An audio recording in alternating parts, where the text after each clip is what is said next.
기도하겠습니다.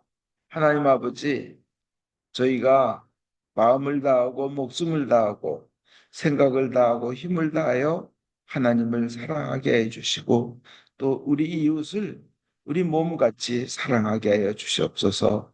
예수님 이름 받들어 기도하였습니다. 아멘. 편히 앉으십시오. 성경에서 가장 큰 골자, 가장 중요한 거, 그러니까 오늘 드릴 말씀은 목숨을 걸고 지켜야 될 것, 목숨을 걸고 가르쳐야 될 것 한 가지, 그거 말씀드리겠습니다. 신자라면 진짜 온 목숨을 걸고 지켜야 될 것, 가르쳐야 될 것 한 가지인데, 그거는 뭐냐면 유일하신 하나님. 하나님은 한 분밖에 없다는 거예요. 나머지는 다 잡것이에요. 피조물이에요. 그리고 동시에 그 하나님을 사랑하라는 겁니다. 어느 정도로 사랑하느냐? 내 마음을 다하고 목숨을 다하고 생각을 다하고 힘을 다하여 주님이신 너희 하나님을 사랑하라. 이거 복음에 이렇게 나왔고 오늘 여러분이 읽으신 신명기 6장 그 일독서에는 마음을 다 기울이고 정성을 다 바치고요. 다 바치고 힘을 다 쏟아 너희 하나님 야훼를 사랑하여라 하는 겁니다. 그러면 이 말씀이 나온 배경은 뭐냐? 저 이집트를 탈출한 그 이스라엘 백성이 거의 200만 명이 다 돼갔습니다.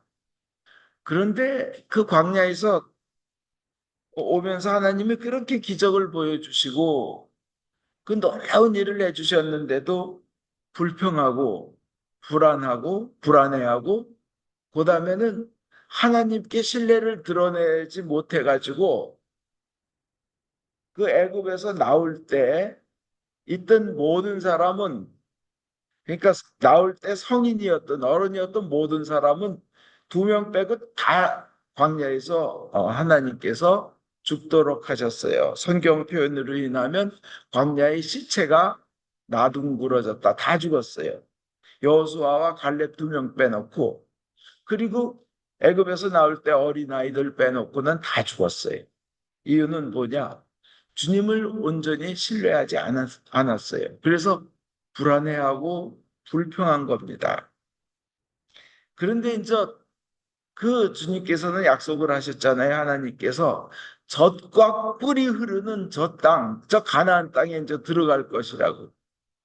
전 젖과 꿀이 흐르는 그 축복의 땅을 이제 들어가는데 저 신세대, 2세대죠. 새로운 세대가 이제 광야에서 태어나고 또 애굽을 탈출할 때 어렸던 애들이 이제 컸어. 걔네들은 죽지 않았어요. 왜냐하면 애굽을 출발할 때 20세 이상 된 사람들은 다 죽었기 때문에 광야에서 다 죽었어요. 불평하고 불만해서 누구 빼놓고 여호수아와 갈렙 빼놓고.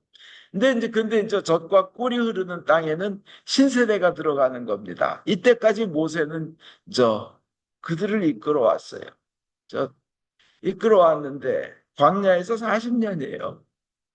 근데 이제 저 축복의 땅을 놔두고 모세는 못 들어갑니다. 그렇게 평생을 가고 싶었는데 못 들어가요. 저 자라난 새 세대에게 이제 모세가 이제 신신당부하면서 명령합니다. 신신당부하면서 명령한다. 그러니까 뭐 신신이 거듭 재차 또다시란 뜻 아니에요. 신이라는 게.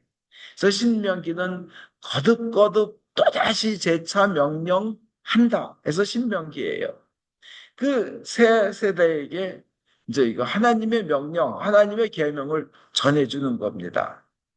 너희들은 너네 조상처럼 살지 말아라. 이제 너희 조상들이 그렇게 가고 싶었던, 그렇게 원했던 젖과 꿀이 흐르는 가나안 땅으로 너희는 지금 들어갈 것이다. 하나님이 너희를 인도하실 것이다. 거기에는 너희들이 짓지 않은 집들이 있고 너희들이 키우지 않은 과일과 그 많은 과일과 올리브가 있고 그 아름다운 곳으로 너희들을 하나님이 이끌어 가실 텐데 너희가 꼭 그렇게 축복을 영원토록 누리려면 꼭 지켜야 될 게 있다. 신신당부하는 거예요. 이 신명기에서 가장 중요한 게 뭐냐면 하나님을 가장 그렇게 사랑하라는 거예요. 마음을 다하고 목숨을 다하고 생각을 다하고 힘을 다하여 하나님을 사랑하면 너희들은 자자손손 대대로 행복하게 젖과 꿀이 흐르는 곳에서 살고 번성하리라는 겁니다. 이거를 이제 그 모세가 새로운 세대한테 이 얘기합니다. 이 모압 평야에서 가나안 땅을 바라보면서 거기서 하면서 너희들은 그렇게 살아라. 그게 진짜 복 받는 길이다. 왜냐? 하나님은 전능하신 하나님은 한 분이고 그분은 너희들을 인도하실 유일한 분이고 불가능이 없으신 분이시다. 그분에게 모든 복이 있고 그분에게 행복이 있고 그분에게 생명이 있고 그분에게 건강이 있고 그분에게 온갖 풍요함과 평안함이 있으니 그분을 가장 사랑하라. 이게 모든 피조물의 축복의 완전한 조건인 거예요. 제가 유튜브에서 어떤 목사님이 자기가 평생 들은 설교 중에 가장 감명 깊은 설교와 가르침을 소개한대요. 그 목사님이 가장 감명 깊은 설교를 들었대는데 그거 저도 도대체 뭘까 하고 들어봤더니 자기를 가리키신 목사님이며 교수님, 신학 박사님이 한 설교였대요. 그러니까 저는 세 달이 걷는 거죠. 근데 뭔가 궁금해서 들어봤더니 그 학교 종합대학교 교수였는데 의무적으로 모든 학생들한테 예배를 보게 하고 성경 공부를 하게 하고 그래서 총학생회에서 불평이 이제 드디어 터져 나왔답니다. 우리는 기독교인이 아닌 사람도 있는데 왜 예배와 성경 공부를 참석해야 됩니까? 이거 안 믿는 사람은 빼주십시오. 그러니까 저 교수회의가 열려서 대답을 했습니다. 이 학교는 미션 스쿨이야. 그리고 사회적으로 굉장히 좋은 학교고 미션 스쿨, 설립 목적이 미션 스쿨이기 때문에 성경과 예배를 뺄 수는 없어. 저 그렇게 대답을 했더니 총학생회에서 그럼 우리가 물러나겠습니다. 그 대신 기독교만 가리키지 말고 다른 종교도 좀 가리켜 주시면 안 되겠습니까? 그러더라는 거예요. 그래서 교수회의에서 이제 교수들이 이제 박사님들이 회의를 했는데 그러자 우리가 뭐 여기서 뭐 스님을 불러 뭐 이슬람을 불러 힌두교를 불러 해서 가르칠 수는 없으니까 우리가 각자 연구해서 가르쳐 보자. 근데 원래 박사학위 갖고 교수된 분들 보면 한번 공부하고 파고들기 시작하면 참 성실하게 파고듭니다. 아주 진짜 열심히. 그래서 그 학교 교수님들이 열심히 파고들어서 이 한 교수님이 저 불교를 맡게 됐어요. 열심히 공부하고 연구하고 온갖 것을 하면서 학생들한테 이제 다른 종교를 가리킨다고 불교를 가리키는데 몇 년을 가리켜도 마음에 만족이 없고 차는 게 없는 거예요. 왜 이럴까 해서 이제 스님을 찾아갔습니다. 그래가지고 이제 그 절에 가서 승려한테 어, 내가 이러이러한 사람인데 애들을 아무리 가르쳐 봐야 내 마음에 도대체 와닿는 게 없고 깨닫지 못하겠습니다. 그러니까 스님이 하는 말이 목사님도 아시겠지만 이 종교라는 것은 살아봐야 자기 삶에서 그것을 살아야 깨닫게 되고 알게 되는 것이 머리로만은 되는 게 아닙니다. 목사님 더 잘 아시잖아요. 하나님 믿으니까. 그렇다고.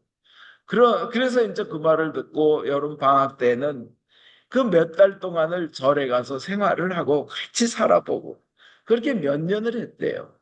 시간만 나면 같이 물론 예불은 안 했겠죠. 예불은 저 부처한테 이렇게 하는 거니까 그건 안 하고 이제 열심히 같이 살아봤는데 몇 년이 지나서 대학생 불교 대학생 연합회에서 거기서 뭐 수련회를 한다 그래서 거기를 그럼 참석해 보겠다고 했더니 그러라 그러면서 잘 들었대요. 그때 대학생 중 한 명이 이제 다 대학생인데 웬 이제 그 그 어른이 한 분 앉아 계시니까 거기서 승려가 소개를 한 거예요.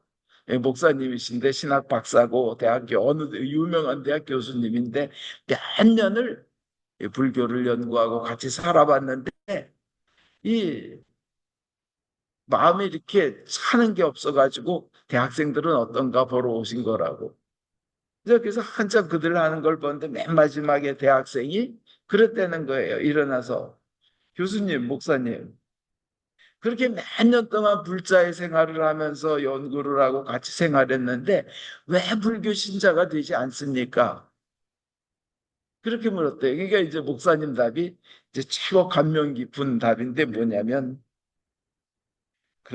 난 여러분을 굉장히 존경하고 대단하다고 봅니다.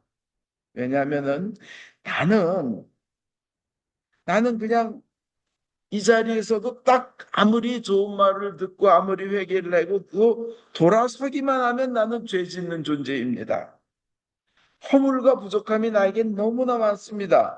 그래서 내 힘으로는 안 되고 난 그래서 예수님이 난 필요합니다.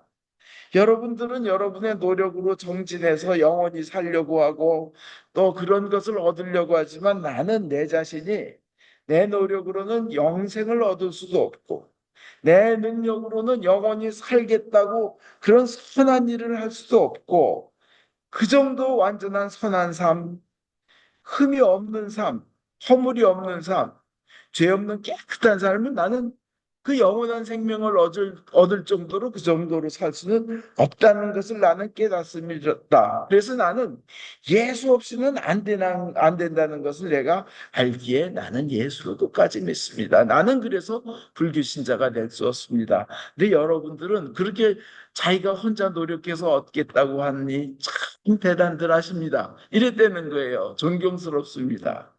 우리 알잖아요. 우리 자신이 죽음이라는 한계와 우리 능력의 한계, 유한함을 다 알지 않아요. 인간은 그런 한계가 있는 것을 깨닫고 인정하는 사람이 현명한 사람입니다. 그 사람이 바로 믿음이 있는 사람이에요. 그 한계를, 그 유한하고 죽고 없어진다는 것을 깰 길이, 그것을 부수고 그것을 해결할, 그 한계를 해결할 길이 우리 크리스찬에게는 있는 겁니다. 혼자 완전히 행복하고 싶어도 우리가 완전한 만족이나 행복을 우리 자신으로는 얻을 수 없지만 하나님은 그것을 우리에게 주실 수 있는 분이고 우리가 온 정성을 다해 오늘 그 구약에서 나온 것처럼 마음을 다 기울이고 정성을 다 바치고 힘을 다 쏟아 하나님 야훼를 사랑하면 그 인간의 유한하고 한계가 있음을 깨뜨릴 수 있는 길을 하나님은 스스로 제공해 주시. 진리가 우리에게 오는 겁니다. 우리가 진리를 찾아 헤매서 고생하면서 뭐 고행하면서 가는 게 아니라 진리가 예수님을 통해서 우리에게 성경을 통해서 우리에게 그냥 오는 거예요. 우리가 찾아가는 게 아니라. 그건 완전한 축복입니다.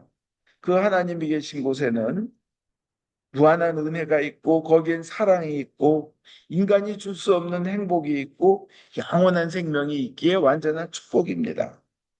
그 하나님께서 이 모든 것을 다 이끌어 주시고 또 모든 것을 영원토록 주관하실 것이기 때문에 구약 성경도 그렇고 오늘 여러분이 읽은 복음 성경도 내 마음을 다하고 목숨을 다하고 생각을 다하고 힘을 다하여 그 하나님 한 분이신 하나님을 사랑하라 이렇게 그것이 뭐냐? 인간이 가장 축복받는 길인 거예요. 창조주가 그렇게 만드신 거예요. 우리는 피조물에 불과한 거예요. 그래서 자식들에게도 그렇게 가리키면 하나님께서 인도하신 거예요. 그러니까 자식들에게 가리킬 때도 가장 중요한 건 뭐냐? 어떤 사람이 이렇게 기도했답니다. 하나님, 저는 자식들에게 완전한 모범을 보일 수도 없고, 저도 능력도 없고, 한계가 있기 때문에 저는 어떻게 못합니다. 그러나 이거만큼은 애들한테 말로 가리키겠습니다. 저는 부족하지만 나머지는 하나님이 채워주십시오. 자식에게 뭐 가리킬 거냐면, 저는 하나님을 가장 사랑하라. 이거 하나만 가리키겠습니다. 이거 하나만 가리키겠습니다. 나머지는 하나님께서 그 애들을 알아서 해주십시오. 이렇게 이제 그 사람이 하나님께 그렇게 기도를 한 거예요. 저는 애들에게 완전한 모범이 되진 못하지만 이것만큼은 가리키겠습니다. 하나님을 가장 사랑하라고. 그 자녀들이 성장해가지고 그 아름다운 믿음으로 성장하고 아주 평서스럽게 성장하고 자녀들끼리 그렇게 우애가 좋고 또 모든 부분을 하나님이 직접 인도하면서 채워주시는 것을 느꼈다는 거예요. 오늘 성경이 예수님이 말씀하시잖아요. 하나님을 그렇게 사랑하라 하는 것이 가장 모든 계명의 골자라고. 그게 뭐냐? 하나님이 우리에게요, 그, 할 때요, 그 맹세까지 하시면서 히브리서에 보면 아주 우리를 구원하시겠다고 맹세까지 하나님이 하셨대요. 하나님은 맹세하실 필요가 없는 분인데 구원하겠다고 영원한 생명 주겠다고 맹세까지 하셨다고 돼 있는데 히브리서 7장 20절입니다. 그런데 그 하나님이 필요한 건 사실 아무것도 없어요. 하나님은 모든 걸 만드신 분이기 때문에 모든 것이 완전히 충족하신 분인데 돌로도 아브라함의 자녀를 만드실 수 있는 분이에요. 근데 왜 우리 보고 하나님을 사랑하라 그랬을까요? 왜? 우리를 기껏 하나님이래 기껏 부려먹고 그다음에 토사구팽이죠. 신나게 부려먹고 걷어차고 버리려고 하나님을 사랑하라 그랬을까요? 완전하신 하나님이 모든 걸 다 가지고 계신 하나님이 우리를 부려먹을 이유도 없고 토사구팽하고 버릴 이유도 없어요. 단순히 하나님이 우리 보고 하나님을 그렇게 사랑하라 한 이유는 하나님에게 모든 축복이 있기 때문에 그래요. 너희의 축복의 길이 이거다. 나를 사랑하는 길이다. 너희가 가장 크게 축복받는 길이 바로 날 사랑하는 거다. 그럼 너희는 만복의 근원 하나님으로부터 복받을 것이다 하는 겁니다. 그래서 오늘 여러분이 읽으신 신명기 6장 거기 4절에서 5절 보면요. 이거 아주 이스라엘이 가장 소중하게 여기는 구절이 이거예요. 이제 뭐냐면 이스라엘아 들어라. 그건 이제 넷째 줄쯤 됩니다.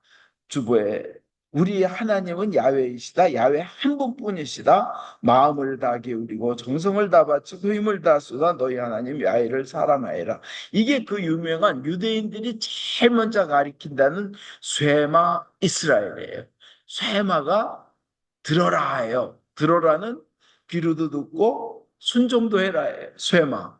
쇠마 이스라엘. 이스라엘아 들어라 하는데 이것을 그 그렇게 듣고 하면 오늘 이게 신명기에 약속하지 않아요. 또 너희를 하나님께서 이끌어 주셔서 너희가 세우지 않은 그 아름다운 성읍들이 있고 너희가 채우지 않은 온갖 좋은 것으로 가득 찬 집들이 있고 너희가 파지 않은 우물이 있고 너희가 가꾸지 않은 포도원과 올리브 밭이 있다. 너희는 그것을 마음껏 먹게 되리라. 이런 축복을 하시는 거예요. 그 가나안 땅에 들어가면 너희는 그렇게 되는데 하나님이 인도하실 텐데 너희들은 그 축복을 계속 유지하고 더 번성하기 위해서는 더 크게 되기 위해서는 하나님을 가장 사랑하라. 이게 모든 율법의 골자인 거예요. 물론 내 이웃을 내 몸같이 사랑하라는 다음에 얘기하겠습니다. 이것이 첫 번째인 거예요.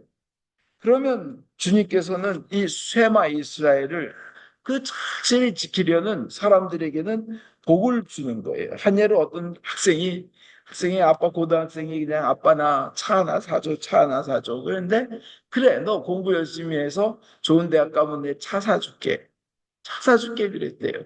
걔 진짜 열심히 해서 좋은 대학을 갔어요. 내 아빠가 차 사줄 생각은 안 하고 너 이제 좋은 대학 갔으니까 거기서 너 잘못 친구 사귀고 그러면 안 되니까 성경을 열심히 읽어라고 큰 성경을 사주더래요. 자기는 차 사줄 줄 아는데 좋은 대학교에 들어갔는데 아이 성경책을 선물 받으니까 얼마나 섭섭하겠어요. 그렇지만 아버지 사랑하는 아버지의 말씀이니까 또 아버지 말씀 듣고 열심히 공부해서 좋은 대학 왔으니까 성경을 읽자고 열심히 읽다가 보니까 로마서 8장쯤 돼가지고 보니까 로마서 8장 하나만 가지고도 모든 인류를 다 구원할 수 있는 어마어마한 하나님의 사랑이 담겨 있잖아요. 그게 8장을 보니까 거기 조그만 수표가 있는데 이 수표로 차를 사라 그러는 거예요. 하나님께서 그러시는 거예요. 하나님을 사랑하라 하는 거에는 우리의 모든 것이 우리의 축복이 다 담겨 있는 하나님의 창조주의 명령이며 사랑인 것입니다. 그래서 아무리 세상에서 쓰레기 같고 비천한 존재라 하더라도 하나님을 그렇게 사랑하면 하나님이 높여주시는 걸 우리는 지금까지 너무나 많이 봤습니다. 그죠? 아주 비천한 존재라도 하나님을 사랑하면 하나님이 높여주시는 거예요. 이 하나님을 사랑하라고 이제 유대인들은요, 어릴 때부터 태어날 때부터 이제 가리킨다고 합니다. 그런데요, 유대인들한테 유난히 노벨상이 많은 거 아시죠? 그죠? 노벨상 받는 사람이 전 세계 인구의 0.2%밖에 안 돼요. 유대인의 인구 숫자 0.2%, 1%도 아니고 1,500만 명 정도밖에 안 돼요. 전 세계에.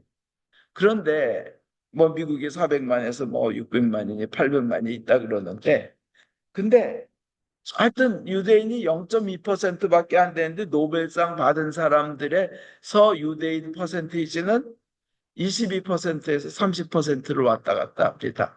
0.2%밖에 안 되는 사람들이 20%에서 30%의 노벨상을 받는데 그 이유를 많은 사람들이 연구해 봤더니 의외로 유대인들이 IQ가 낮대요. 한국 사람들 평균 IQ가 106인데 전 세계 2위래요. 유대인들 평균 IQ 95랍니다. 그런데 그들이 왜 노벨상을 많이 받느냐? 그거는 교육에 있다는 거예요. 맨 처음에 그들이 엄마들이 유대인을 가리킨 게 바로 이 신명기 6장, 오늘 여러분 사절에서 9절, 쉐마 이스라엘 그걸 가리키는 거예요. 하나님을 가장 사랑하라는 거, 하나님을 가장 사랑하라는 거. 유대인의 임신법을 니따라고 합니다. 니따라고. 근데 임신하는데도 유대인의 법을 따라요. 그때 랍비가 태교를 해주는데 시편을 노래하고 신명기를 읽어주고 또 기도해 줍니다. 또 아이가 태어나면 애가 말하기 전에 이 오늘 쇠마 이스라엘 있죠. 이거를 읽어준다고 합니다.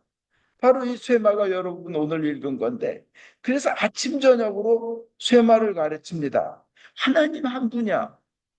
하나님을 네 정성을 다해서 사랑해. 이것만 가리키는 거예요. 그리고 가장 중요한 거는 어떤 식으로 가리키냐 오늘 성경에 나와 있잖아요. 어떻게 가리키냐? 아주 참 집요하게 가르쳐요, 자식들한테.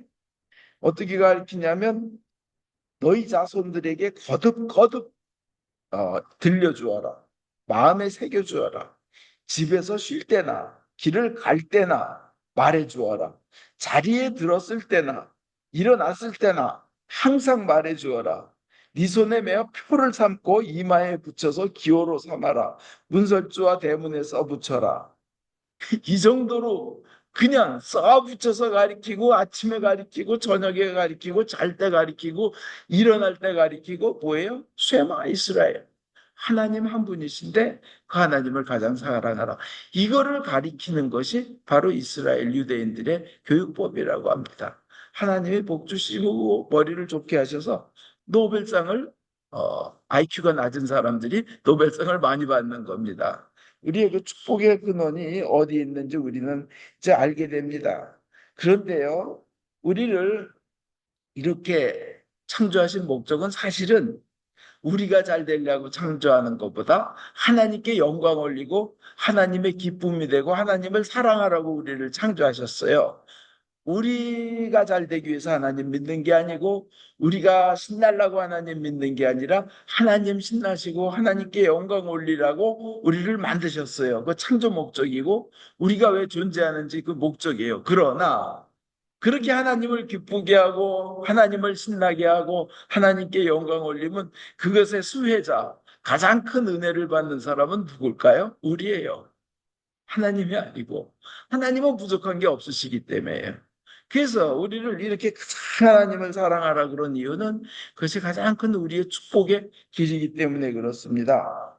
그리고 하나님은 그러면 우리만 기쁘고 하나님은 안 기뻐하시냐? 절대 아니에요. 하나님은 하나님이 가지고 계신 것 중에 가장 귀한 것이 자기 아들인데 그 아들의 생명을 우리를 위해서 주셨어요. 아들 예수의 생명을. 그렇기 때문에 우리가 그것을 알고 감사하면서 하나님을 사랑하고 사랑하고 또 사랑하면 하나님은 우리보다 더 기뻐하셔요. 그리고 우리가 하나님으로부터 축복받고 사랑받아서 기뻐할 때 그 기뻐하는 것보다 하나님은 더 기뻐하십니다. 수혜자가 우리만 있는 게 아니라 하나님도 좋으신 거예요. 그래서 하나님께 마음을 다하고 목숨을 다하고 생각을 다하고 힘을 다하여 사랑하는 우리 모두가 되어서 하나님으로부터 큰 은혜 모두 받으시길 주 예수 그리스도 이름으로 축원드립니다. 아멘.